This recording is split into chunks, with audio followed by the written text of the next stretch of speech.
is him and he's killing, he's shooting his father.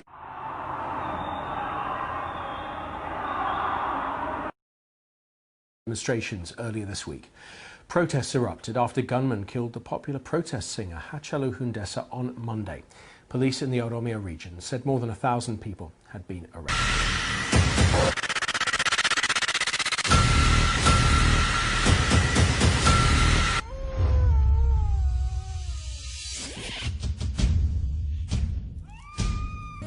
As of now, there is an ongoing state-sponsored genocide against Oromo people in Ethiopia.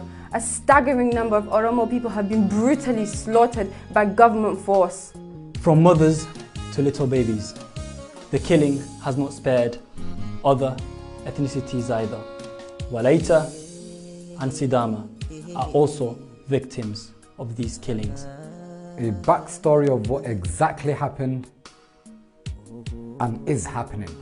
A prominent musician was assassinated on June 29th in the capital city. His name was Hachalu Hundessa. He was a great singer, a father and an icon to over 55 million Oromos in both Ethiopia and abroad. His crimes, speaking truth about the people in power and refusing to be bought. In his last interview with OMN Media, he stated how they've tried to bribe him and how he was warned. If he doesn't obey, they will silence him. Hachalu Hundessa was a loud voice for many quiet hearts, and through music he expressed the struggle of his people. Prior to his death, towns and villages across Oromia was hell on earth as innocent civilians were forced to watch their houses burn to the ground and their farms set ablaze. Poor farmers have been stripped of their humanity and left to beg. Mother Mulu Adara is one of many victims.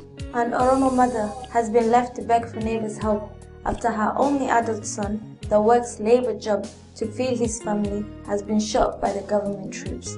Mulu Adara is one of many Oromo women who have been left helpless and become victims to this government's atrocities. And back to what's going on. After the assassination of Hachalu Hundessa, the government officials have been jailing opposition leaders such as Bakala Garba, Jawar Mohammed and many more.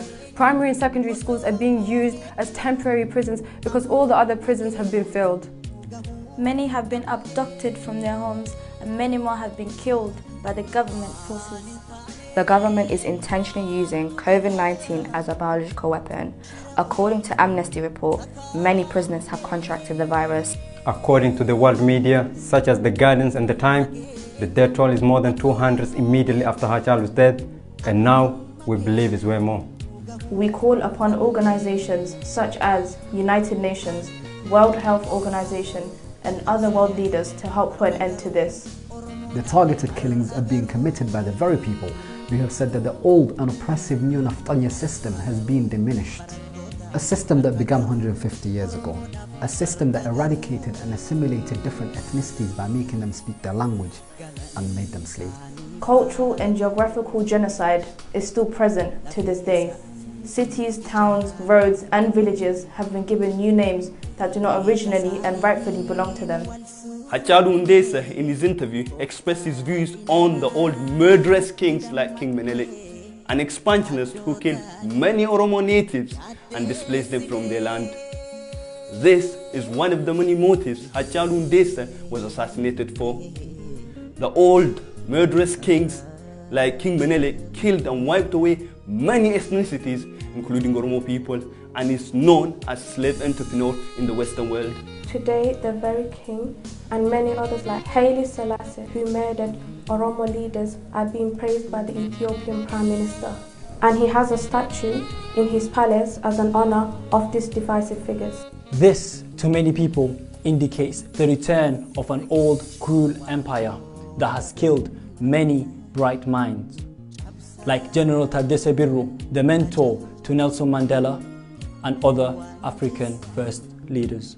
Some famous Oromo slaves that was sold, the likes of King of India, Malikamba, and recently the likes of Neville Alexandra of South Africa, whose grandmother was Oromo.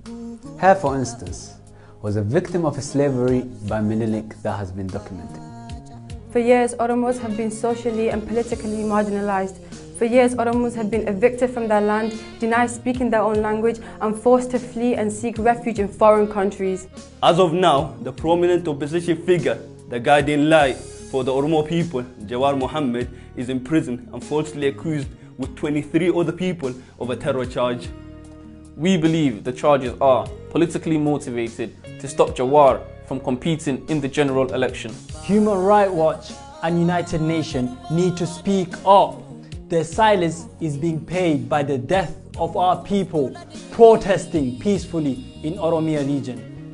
And to you watching right now, share this and take the chance to join the campaign on social media and help amplify the voice of over 55 million Oromos dying in Ethiopia. Together we can put stop to this. So stop to the killing of Oromo people. Put a stop to the killing of other minorities in Ethiopia by the justice system. And finally, we demand the immediate release of Baqqalaa Garbaa, Hamza Boorana, Jawar Mohammed, and all political prisoners in Ethiopia. We demand immediate resignation of Ethiopian Prime Minister. We demand an end to the killings of Oromo youth across Ethiopia by the Ethiopian dictator government. We call upon you to take action and help spread information. Together, we can create a democratic country that is a true multinational federation, a country where every ethnicity and race can live happily without any fear. a country that welcomes all. I stand with the Oromo protest. In one house in the town of Qeerroo, he was also a father, a brother, and a son. His killing is shooting his partner.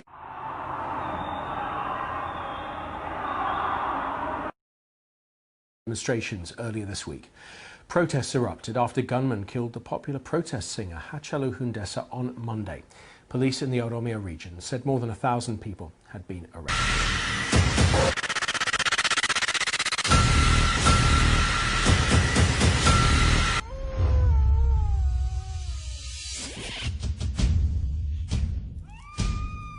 As of now, there is an ongoing state-sponsored genocide against Oromo people in Ethiopia. A staggering number of Oromo people have been brutally slaughtered by government force. From mothers to little babies, the killing has not spared other ethnicities either.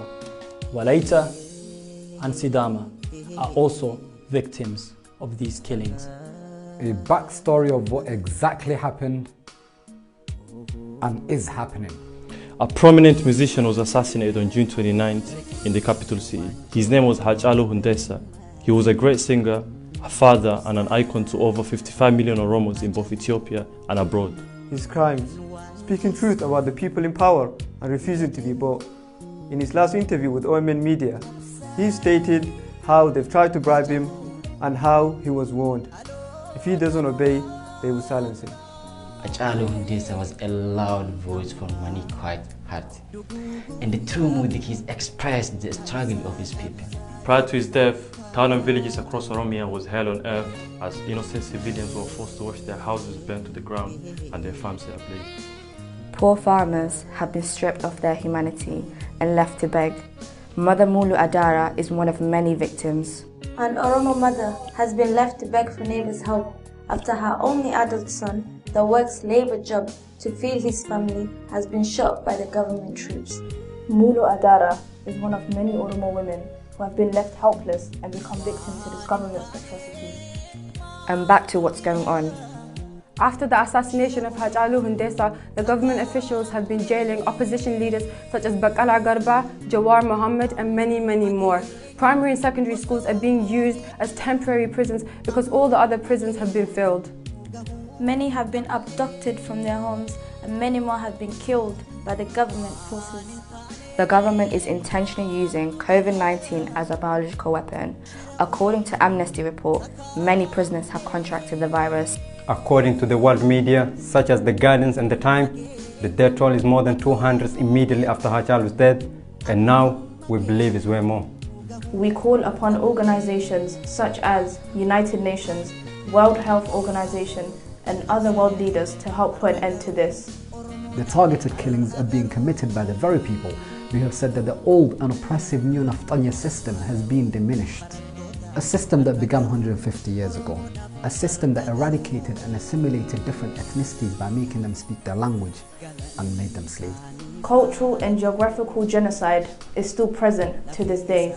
Cities, towns, roads and villages have been given new names that do not originally and rightfully belong to them. Qeerroo in his interview expressed his views on the old murderous kings like King Menelik, an expansionist who killed many Oromo natives and displaced them from their land. This is one of the many motives Qeerroo was assassinated for. The old murderous kings like King Menelik killed and wiped away many ethnicities, including Oromo people, and is known as slave entrepreneur in the Western world. Today, the very king and many others like Haile Selassie, who murdered Oromo leaders, are being praised by the Ethiopian Prime Minister.